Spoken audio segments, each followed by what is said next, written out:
Now, this weekend, Kenya will be commemorating 8 years since the signing of a national accord that put an end to a bloody month following the disputed 2007 election results. Now, as part of that anniversary, we ask, has Kenya achieved healing? Lilian Odera reflects on the legacy and challenges of one of the institutions formed to foster unity among Kenyans, the National Cohesion and Integration Commission.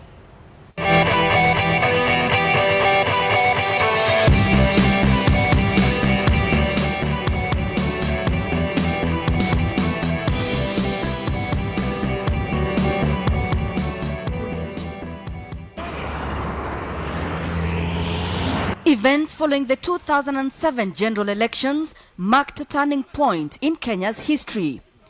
Although ethnic clashes had been witnessed for decades in different parts of Kenya at different times, this time the instant multiple flashpoints shocked the world. Negative ethnicity reared its ugly head as neighbor turned against neighbor. 8 years on, Joseph Githuku remembers the painful events in Kiambaa that scarred his family for life. Mimi mwenyewe niliweza kupoteza bibi yangu na mtoto wangu wa miaka 5 kwa mkasa wa moto pale kanisani ya KAG. Kiambaa was always home, he says. Having lived here since 1984, he had to flee. Tulipokuja, kwa sababu tulikuja na lori kutolewa showground na kuletwa hapa, mahali tulienda kukaa kwa muda kidogo, hao majirani waliweza kututembelea, waliweza kutuamkua, na hata waliweza kutupea pole, kusema poleni kwa yale aliyowapata. Joseph's story mirrors that of several other Kenyans yet to find real healing. This historic moment on February 1st, 2008 remains imprinted in the minds of most Kenyans. A period of talks that would silence the guns and quiet the machete-wielding mobs who violently protested the election result. This agreement formed the basis of the national accord between President Mwai Kibaki and Raila Amolo Odinga, marking the official launch of a national healing process.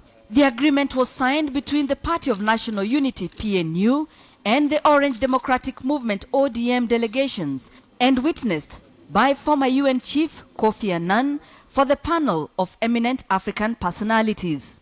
Under the agreement, there were 4 main agenda items. Agenda 1 was the immediate action to stop violence and restore fundamental rights and liberties. Agenda 2, immediate measures to address the humanitarian crisis, promote reconciliation, healing and restoration. Agenda 3, how to overcome the current political crisis. And Agenda 4, long-term measures and solutions such as constitutional, institutional and legal reforms, land reforms, poverty and inequality, unemployment, particularly among the youth, consolidating national cohesion and unity, and transparency, accountability, and addressing impunity. The National Cohesion and Integration Commission, NCIC, is one of the bodies born out of Agenda 4. I'm concerned, very concerned, about the delay in dealing with cases of hate speech. Some of them are from almost the last election period, now going into the next election period. NCIC envisages a peaceful, united, harmonious and integrated Kenyan society, and driven by the following values: non-discrimination on grounds of ethnicity, race and religion, integrity, inclusivity and tolerance. Chairman Francis Ole Kaparo, however, faults history, saying Kenya focused more on economic development at independence at the expense of national unity. World that will take the law in these hands, kill up a suspect without ever taking that suspect to court, and call it mob justice. There is no other society on earth that does what Kenyans do. And that's just a reflection of a cruel society that we live in. NCIC largely monitors hate speech, but is somewhat considered toothless in cracking down on loose political rhetoric.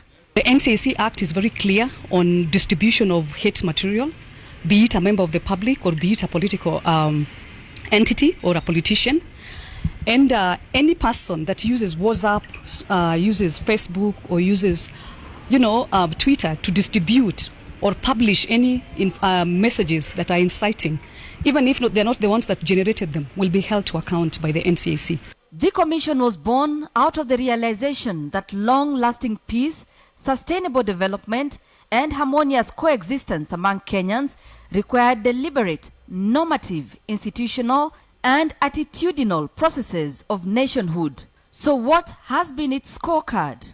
It's a new institution that is only getting wind and dealing with an issue that we've had for over 50 years. So we do not expect it to have brought cohesion and integration within this very short period of time. Initiatives like these public awareness forums have been part of attempts at cultivating a sense of unity. However, people like Joseph are yet to get closure.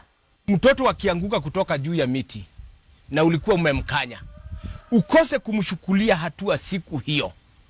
Hakuna haja ya baada ya miaka 3-4 umwambie ya kwamba si nilikuwa nimekuonya usipande juu ya mti na ukapanda. Sasa hii ninakushukulia hatua. Hiyo mtoto hataona kama umemtenda haki.